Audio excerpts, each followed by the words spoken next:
Hello everyone, and welcome to my BNB For You channel. I hope everyone is having a wonderful day. Before we begin, please hit the subscribe button and give this video a thumbs up. The silence inside the prison's infirmary was deafening, broken only by the faint hum of fluorescent lights and the uneven breathing of a young woman whose world had just shattered. Luna lay on the cold, narrow bed, her body trembling, her hands clutching her stomach as waves of pain and disbelief coursed through her. Just hours ago, she had still believed there was a small miracle growing inside her, a symbol of hope, a promise that even behind bars, life could still find a way. But that fragile hope had slipped away, cruelly and quietly, leaving her empty and hollow. The guards' voices echoed faintly outside, impersonal and indifferent, as if the life she had just lost meant nothing more than another incident report to file. But to Luna, it was everything. Her baby, the one thing she had left that connected her to love, to freedom, to the man she had once trusted, was gone. Tears welled in her eyes as she turned toward the cracked ceiling, her thoughts drifting to Bill, the father of her child, the man whose power had built empires yet couldn't protect her from this devastation. Back in Los Angeles, the Forrester mansion was draped in tension. Bill Spencer sat alone in his dimly lit office, the shadows cutting across his face like the jagged shards of his guilt. His phone had just rung, a call he would never forget. The prison warden's voice had been calm, almost detached, as he informed Bill that Luna had suffered a medical emergency, a complication in her pregnancy. By the time she was rushed to the infirmary, it was too late. The baby hadn't made it. For a man who prided himself on control, on dominance, on never allowing emotion to dictate his actions, Bill suddenly found himself crumbling. His throat tightened, his vision blurred, and for the first time in years, he felt powerless.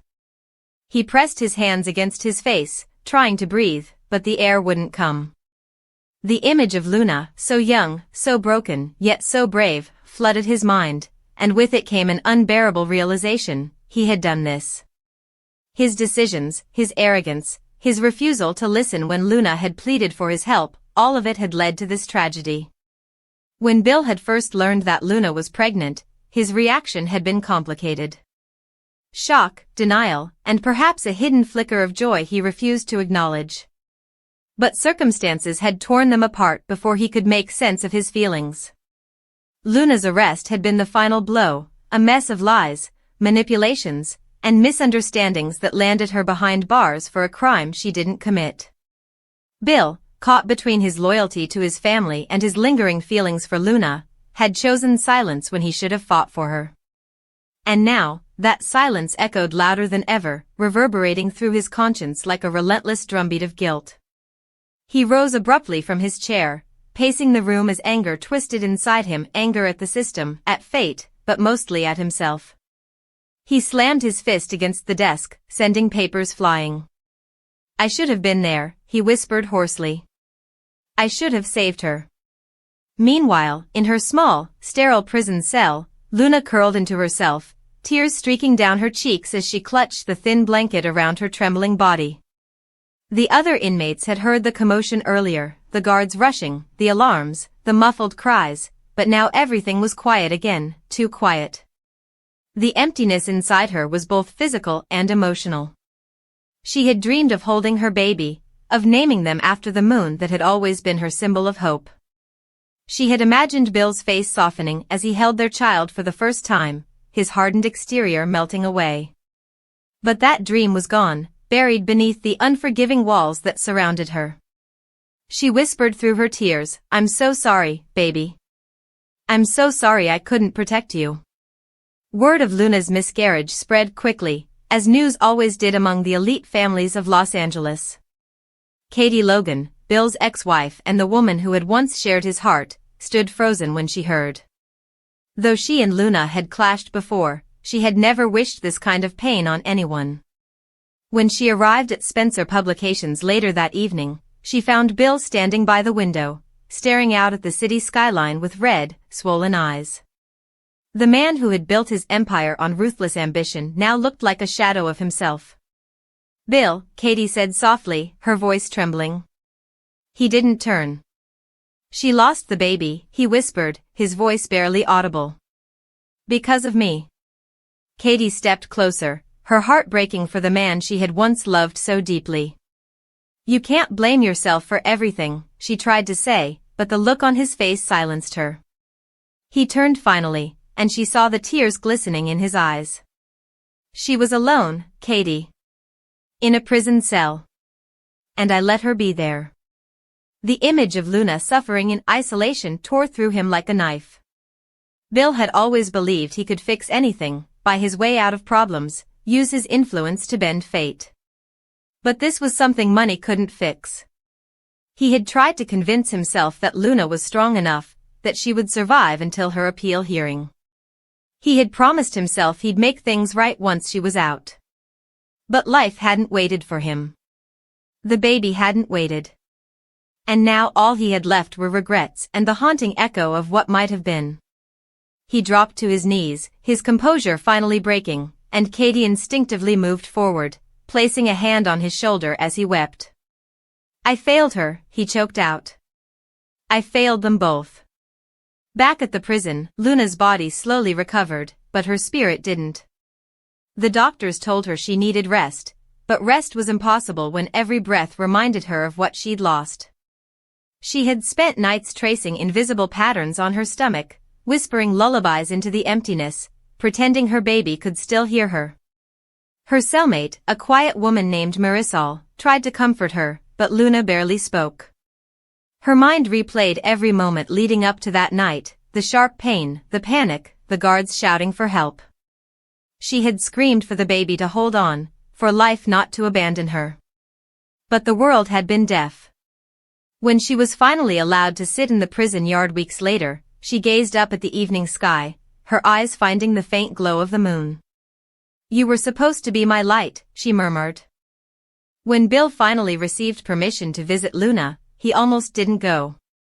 He didn't think she'd want to see him, and he wasn't sure he could face the wreckage he'd caused. But guilt pushed him forward. As he walked through the sterile corridors of the prison, escorted by guards, his chest tightened with each step. When he reached the visitation room, he saw her frail, pale, her once glossy hair hanging limp around her face. For a moment, he couldn't speak. She looked up, and their eyes met. The silence between them was thick, almost unbearable. Luna, he began, his voice breaking. She didn't answer. Her eyes were cold, distant, but there was a glimmer of pain beneath them. I'm so sorry, Bill said. If I could trade places, if I could bring them back, she cut him off with a whisper. You can't. Her words were sharp, but her voice trembled. You had the power to save me, Bill. And you didn't. Her accusation pierced him deeper than any wound. He wanted to reach across the table, to take her hands, but she pulled back. You were supposed to believe me, she continued. When everyone else turned away, I thought you would fight for me. But you let them lock me up like I was nothing. And now I have nothing left. Her voice cracked, and for the first time, her composure broke. Tears streamed down her face, and Bill felt his own heart splinter. I believed in you, Luna. I still do, he said desperately. I was wrong, I know that. But I will spend the rest of my life making this right. She looked at him through her tears, her voice barely a whisper. Nothing you do can bring my baby back. Bill couldn't argue. He couldn't even breathe. All he could do was nod, his tears falling freely. I know, he whispered. But please, let me try to be there for you. Luna shook her head, her voice distant. You weren't there when it mattered. The guards signaled the end of visitation, and Bill stood slowly, feeling as though the ground beneath him was crumbling. As he turned to leave, Luna's voice stopped him. Tell my baby I love them, she said softly. Even if they never got to hear it.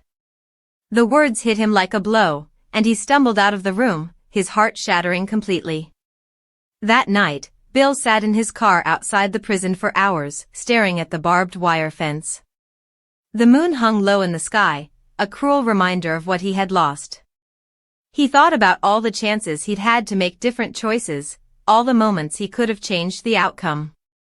He remembered Luna's laughter, her fierce spirit, her dreams of freedom. He thought about the baby, the life that would never be.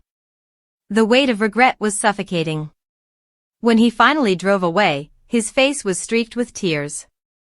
For once, the man who had everything found himself utterly broken. Days turned into weeks, but the pain didn't fade. Bill visited Luna again, though she barely spoke. He brought her flowers she couldn't keep, letters she didn't open. Yet he kept coming, hoping that someday she would forgive him, even if he could never forgive himself. In the quiet moments of his solitude, he found himself whispering apologies to the wind, to the moon, to the child he would never hold. And though no one could see it, the powerful Bill Spencer, once unshakable, untouchable, was a man haunted by the ghost of a love lost too soon, and a child who would never be born. Inside her cell, Luna began to write letters she never sent, letters to her baby, to Bill, to herself. In them, she poured out every ounce of grief and guilt, hoping that putting her pain into words might ease the ache. Sometimes, she dreamed that her baby was still alive, that she could hear faint laughter echoing in the distance. But each morning, reality returned like a cruel tide. Still, in the depths of her sorrow, there was a flicker of something, maybe forgiveness, maybe resilience. She didn't know yet. But as she looked out at the moon one night, she whispered, "I'll survive.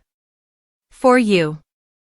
And somewhere, back in Los Angeles, Bill looked up at that same moon, his heart heavy but determined. For the rest of his life, he would carry Luna's pain as his own, a reminder that love, once lost through neglect and pride, could destroy even the strongest of men. And though the bold and the beautiful world would move on, with new scandals, new betrayals, and new loves, this tragedy would remain etched in their hearts forever, the story of a father who wept for the child he never knew, and a mother who lost everything inside cold prison walls. The weeks after the miscarriage blurred together like smudged ink on a tear-stained page. Luna stopped counting the days, stopped watching the sun creep across the small barred window in her cell. Time had lost meaning. Pain had a way of dissolving everything into a dull, endless gray.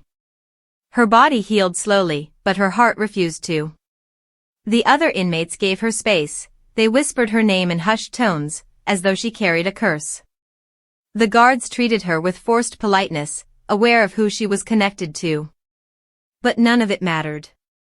Luna felt invisible, just another forgotten soul in a place designed to break people. One afternoon, the prison chaplain visited her. He was a quiet man, older, with tired eyes that had seen too much suffering. He didn't try to preach, didn't offer hollow platitudes.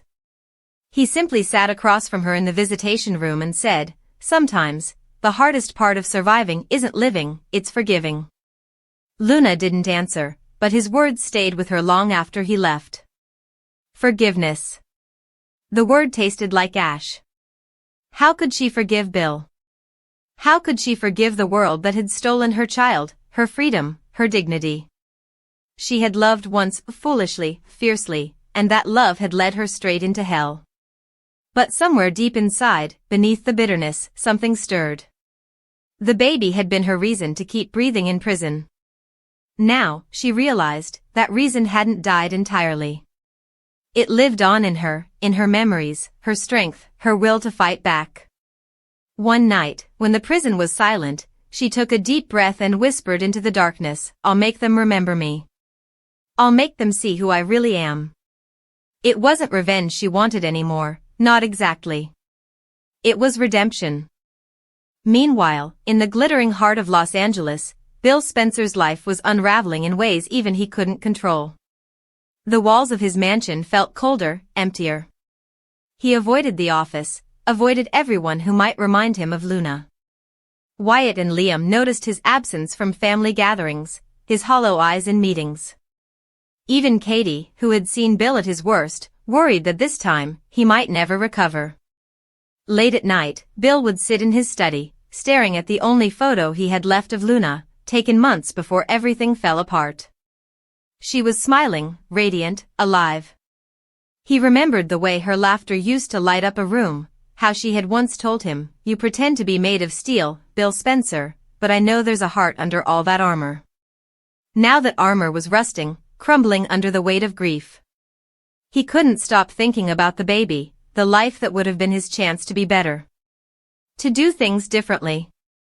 He thought of all the times he had failed as a father, the bridges he had burned, and the way he had abandoned Luna when she needed him most. He couldn't change the past, but he could try to shape what came next. When his legal team informed him that Luna's appeal hearing was finally being reviewed, Bill saw a flicker of hope. He threw everything he had at it: lawyers, investigators, connections in high places. For weeks, he lived and breathed the case, determined to clear her name. It wasn't just about guilt anymore, it was about redemption, for both of them. Luna didn't know any of this. When the warden called her in one morning, she assumed it was another routine interview. But instead, the warden said, "Your appeal has been approved. You're getting a new hearing." Luna's heart stopped. "What?" she whispered. "Who did this?"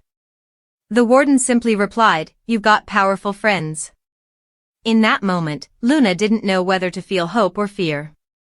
She had long ago stopped expecting kindness. But as the weeks passed and her hearing approached, something inside her began to flicker back to life. She started walking in the yard again, reading in the library, even talking to Marisol. For the first time in months, she felt like maybe, just maybe, she could breathe again. When the day of the hearing arrived, Luna was escorted into the courtroom wearing a pale gray prison uniform. The room was filled with reporters, lawyers, and onlookers, but she only saw one face, Bill's. He was sitting in the front row, his eyes locked on her with a mixture of sorrow and determination. For a moment, neither of them moved.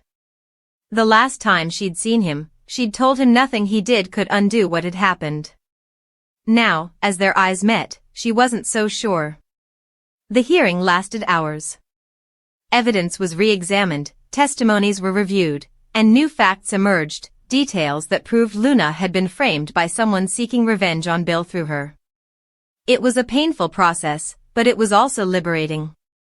When the judge finally declared that Luna's conviction was overturned, the courtroom erupted. Luna sat frozen, tears welling in her eyes. She was free. Bill stood as she was escorted out, but he didn't approach her right away. He didn't want to overwhelm her. Instead, he waited outside, his heart pounding as he watched her step into the sunlight for the first time in nearly a year. When she finally turned and saw him standing there, their eyes met again. This time, she didn't look away. "Luna," he said softly, his voice thick with emotion. She hesitated, then walked toward him. For a long moment, they just stood there, the world around them fading. Then, in a whisper barely louder than the wind, she said, "You did this?" He nodded. "I owed it to you. To our baby." His voice broke on the last word. Something inside Luna shattered again, not from pain, but from the weight of everything they had been through. She didn't know whether to cry, scream, or collapse. Instead, she took a trembling breath and said, "I don't know if I can forgive you." Bill nodded. "I don't expect you to. But I'll spend every day trying to deserve it." For a moment, the silence between them was filled with years of unspoken emotion, grief, love, guilt, and something fragile that still connected them. Luna finally looked up at the sky, at the sunlight breaking through the clouds. "I just want peace, Bill. For me. For the baby." He followed her gaze, his voice barely a whisper. "Then that's what we'll find." In the weeks that followed, Luna tried to rebuild her life. Freedom felt strange, almost foreign. She stayed in a quiet guest house Bill had arranged for her, away from the chaos of the city. Each morning, she would walk by the ocean, letting the waves wash over her feet, listening to the rhythmic crash of the tide. The sea became her therapy, unpredictable, powerful, and healing. Sometimes, she imagined the baby in every whisper of the wind, every shimmer of moonlight on the water. Bill visited often, though cautiously. He brought her things she didn't ask for: flowers, books, anything he thought might bring her comfort. At first, she barely spoke to him, her walls still high. But over time, those walls began to crack. One evening, as the sun dipped below the horizon, he found her sitting on the porch, wrapped in a blanket, staring out at the waves.